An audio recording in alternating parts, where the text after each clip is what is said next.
बिस्मिल्लाहिर्रहमानिर्रहीम। अस्सलाम वालेकुम नाज़रीन, उम्मीद है आप सब लोग खैरियत से होंगे। ये पीछे आप मेरे कोहे सुलेमान का सिलसिला आप देख सकते हैं और इस वक्त हम आए हुए हैं यहाँ पे कवरेज के लिए।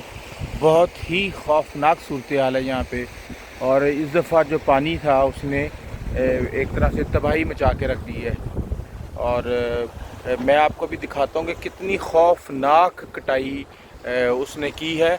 और ये भी आप मेरे अगर पीछे देखेंगे तो ये कई फुट नीचे तक जो है यहाँ से ये जाता है। उसी साइड अगर आपको मैं दिखाऊं तो ये देखें, यहाँ से ये तोड़ेड़ियाँ आई हुई हैं और ये जगह किसी भी वक्त नीचे जाने के लिए तैयार है। ये देखें, और ये पानी आ रहा है वहाँ से, पानी की आवाज़ें भी आप सुन सकते हैं। ये कोहे सुलेमान का सिलसिला है और ये जाता है बलूचिस्तान तक, अफ़गानिस्तान तक। और जिस वक्त तौंसा के जिस मकाम पे हम मौजूद हैं वहाँ से बलूचिस्तान जो है तकरीबन आधे पौने और 1 घंटे के फासले पे है। कटड़े रखे हुए हैं बैठे हुए छा भी क्या है उन्होंने यकीन गाल सुनी नाम लाइक जल्दी करो ना जितना भी सारे आवाज समझ जाइए लोग जितनी है गाल सुनो ठीक है। ये जो सामने घर है यहाँ पे एक बच्ची रहती है और एक उसका भाई है। उनके माँ बाप आज से 6 साल पहले मर चुके हैं और कोई कमाने वाला नहीं है और वो बच्चे जो है ना ऐसे सर्वाइव कर रहे हैं इस घर के अंदर। सब कुछ उखड़ गया, सब कुछ बर्बाद हो गया, कोई मदद करने वाला नहीं है। आटे के थैले दे के लेकिन इनकी रिहेबिलिटेशन कौन करेगा, इनकी दोबारी मिट्टी की कौन बनाएगा, इनकी फर्नीचर कौन देगा, इनकी ज़िंदगी की और दीगर ज़रूरियात कौन पूरी करेगा। ये बहुत ही जो क्वेश्चंस हैं ये बहुत ही अहम क्वेश्चंस हैं और हमें जो है सिर्फ राशन से निकल के इस तरफ भी आना पड़ेगा कि लोगों के जो घर उजड़ गए हैं उन्हें हमें बसाने के लिए, हमें इनकी रिहेबिलिटेशन के लिए, इनके घरों को तामीर करने के लिए कुछ ना कुछ ज़रूर करना पड़ेगा।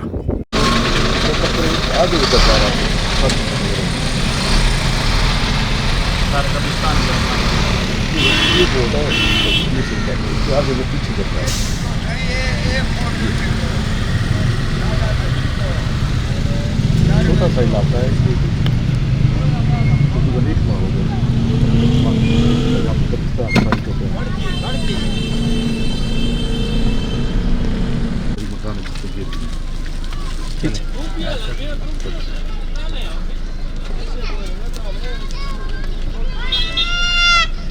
तकरीबन 200 गज ये आगे गली होगी।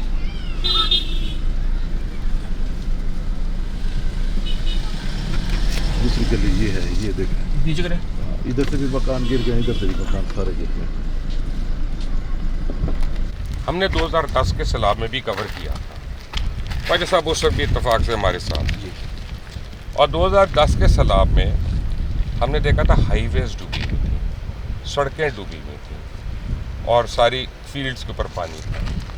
शहरों के अंदर नहीं था, बस्तियों के अंदर नहीं था। इस बारी हमें कोई डीजी खान की हाईवे जो है वो पानी के अंदर नहीं मिली, कोई सड़क पानी के अंदर नहीं मिली। इस वक्त हमें सारी बस्तियाँ जो हैं वो पानी से मुतासर गुजर रही हैं और जिस बस्ती के अंदर से हम गुजर के आ रहे हैं उसकी हर दुकान का पिछला हिस्सा उड़ गया, उसके हर घर का पिछला हिस्सा उधड़ गया और इतनी मैस लेवल पर तबाही हुई है कि जिसका बयान करना मुमकिन नहीं। पानी जब हम इसके आगे आगे जाते रहे, क्योंकि आगे हमारी पे नहीं जा सकती, तो आप देखेंगे कि ये बस्तियों में दाखिल होना शुरू हो गया, नालों से स्पिल हुआ और वो खुद ही ब्रीच हो गए और उसके बाद हर बस्ती के अंदर जाके इसने 200 के करीब जो एरिया है उसको उजाड़ के रख दिया। बाकी जगहों पे ऐसा पता नहीं कितनी जगहों पे हुआ।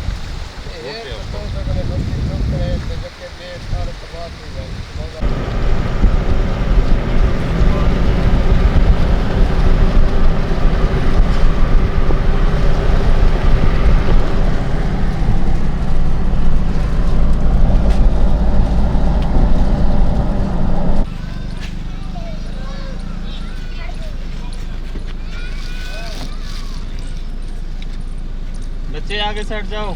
चलें, ये देखें तो भाई मछली नाला है।